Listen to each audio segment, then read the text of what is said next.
Saraskana block ଅନ୍ତର୍ଗତ ଓଡ଼ିଶା ଓ ଝାଡ଼ଖଣ୍ଡର ସୀମାନ୍ତରେ ଅବସ୍ଥିତ ଥିବା ନେଦା ଓ ବଣଗାଁର ପରିସ୍ଥିତି ବେହାଲ ହୋଇପଡ଼ିଛି। ଲଗାଣ ବର୍ଷା ଯୋଗୁଁ ଦୁଇଟି ଗାଁ ବିଚ୍ଛିନ୍ନ ହୋଇଯାଇଛି।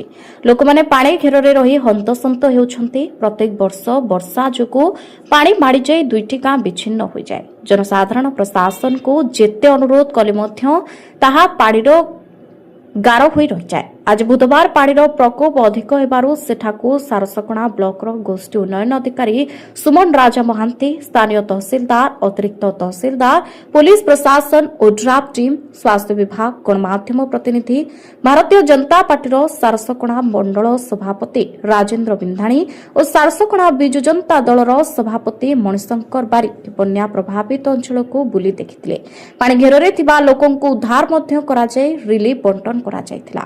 ପ୍ରଶାସନିକ ଅଧିକାରୀମାନେ ପରିସ୍ଥିତିର ସମୀକ୍ଷା କରିଥିଲେ ଓ କ୍ଷୟକ୍ଷତିର ଆକଳନ କରିଥିଲେ। ଗୃହପାଳିତ ପଶୁ ଓ ପକ୍ଷୀମାନଙ୍କ ଦୁର୍ଦ୍ଦଶା କହିଲେ ନ ସରେ, ଖାଇବା ଅଭାବରେ ପଡ଼ି ରହିଥିଲେ।